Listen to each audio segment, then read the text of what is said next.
नमस्कार दोस्तों, स्वागत है आपका। क्या आपने भी कभी आसमान में उड़ते जहाज़ों को देखकर सोचा है कि काश आप भी उनमें से एक उड़ा रहे होते?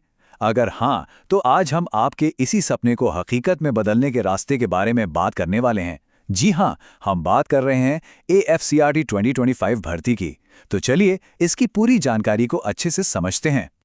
देखिए, ये सिर्फ एक नौकरी नहीं है, ये एक बुलावा है, एक मौका है भारतीय वायुसेना में एक ऑफिसर बनकर देश की सेवा करने का। ये एक बहुत ही प्रतिष्ठित मौका है, जो साल में सिर्फ 2 बार आता है, और ये उन सभी के लिए है जो इस चुनौती को स्वीकार करने के लिए तैयार हैं। तो चलिए देखते हैं कि इस बार कौन कौन से पद हैं। सबसे अच्छी बात यह है कि एक ही परीक्षा से कई दरवाजे खुलते हैं। आप फ्लाइंग ब्रांच में पायलट बन सकते हैं या फिर ग्राउंड ड्यूटी में जा सकते हैं, जहां एडमिनिस्ट्रेशन, अकाउंट्स और लॉजिस्टिक जैसे बेहद जरूरी रोल आपका इंतजार कर रहे हैं। सच में ये मौकों का एक पूरा पैकेज है।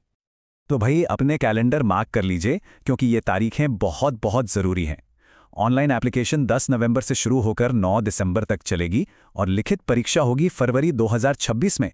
मतलब तैयारी शुरू करने के लिए ये एकदम सही समय है। तो सबसे पहला और सबसे जरूरी सवाल, आखिर कौन कौन इसके लिए अप्लाई कर सकता है? चलिए इसकी एलिजिबिलिटी पर एक नजर डालते हैं। यहाँ पर सब कुछ साफ साफ दिया गया है। अगर फ्लाइंग ब्रांच का सपना है तो उम्र होनी चाहिए 20 से 24 साल के बीच, और हाँ, 12वीं में फिजिक्स और मैथ्स होना जरूरी है। वहीं अगर ग्राउंड ड्यूटी की बात करें तो यहाँ उम्र में थोड़ी छूट है, 20 से 26 साल तक, और किसी भी स्ट्रीम में ग्रेजुएशन चलेगी। बस 60% मार्क्स होने चाहिए। पढ़ाई लिखाई के अलावा कुछ फिजिकल स्टैंडर्ड्स भी हैं जिनका ध्यान रखना होता है। पुरुष उम्मीदवारों के लिए कम से कम हाइट 157.5 सेंटीमीटर होनी चाहिए, और महिला उम्मीदवारों के लिए ये 152 सेंटीमीटर है। और हाँ, एप्लीकेशन प्रोसेस को पूरा करने के लिए सभी उम्मीदवारों के लिए एक जैसी एप्लीकेशन फीस रखी गई है, जो है 550 रुपये। ठीक है, तो मान लीजिए आप एलिजिबल हैं और अप्लाई करने का मन बना चुके हैं। अब आगे क्या? सिलेक्शन प्रोसेस कैसा होता है, आइए समझते हैं।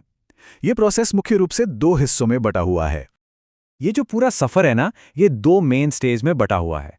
पहला है रिटन एग्जाम, और अगर आपने वो क्लियर कर लिया तो आप पहुंचेंगे दूसरे और सबसे अहम पड़ाव पर, यानी एयर फोर्स सिलेक्शन बोर्ड, जिसे हम AFSB इंटरव्यू कहते हैं।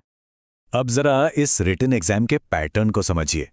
कुल 100 सवाल होंगे, 300 नंबर के, और टाइम मिलेगा 2 घंटे का। यहां एक बात का खास ध्यान रखना है, हर सही जवाब पर मिलेंगे 3 नंबर, लेकिन हर गलत जवाब पर आपका 1 नंबर कट भी जाएगा, तो नेगेटिव मार्किंग है, ध्यान से। रिटन एग्जाम तो बस पहला पड़ाव है। असली चुनौती तो ये 5 दिनों तक चलने वाला AFSB इंटरव्यू है।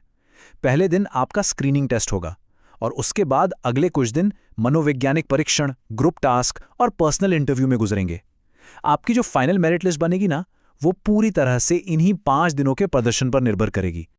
तो चलिए मान लेते हैं कि आपने ये मुश्किल पड़ाव पार कर लिया। अब आगे क्या? जाहिर है, एक शानदार करियर। चलिए देखते हैं कि सैलरी और करियर प्रोफाइल कैसी होती है। फ्लाइंग ब्रांच में जाने वालों के लिए तो क्या ही कहने। आपकी शुरुआती इन हैंड सैलरी होगी करीब 85,372 रुपए। सोचिए, क्या जबरदस्त शुरुआत है। और अगर आप ग्राउंड ड्यूटी ब्रांच में हैं तो भी सैलरी बहुत ही बढ़िया है। यहां आपकी शुरुआती सैलरी होगी लगभग 75,872 रुपये महीना। एक अच्छी सैलरी के साथ आती है बड़ी जिम्मेदारी, और यहां की भूमिकाएं बहुत ही विविध हैं। एक फ्लाइंग ऑफिसर के तौर पर आपको लड़ाकू जेट उड़ाने का मौका मिलेगा। एडमिनिस्ट्रेशन में आप एयर ट्रैफिक कंट्रोल की कमान संभालेंगे।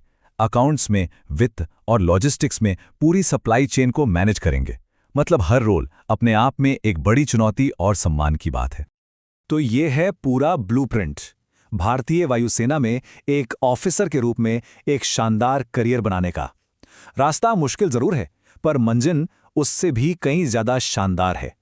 सवाल यह है कि क्या आप इस चुनौती को स्वीकार करने के लिए तैयार हैं?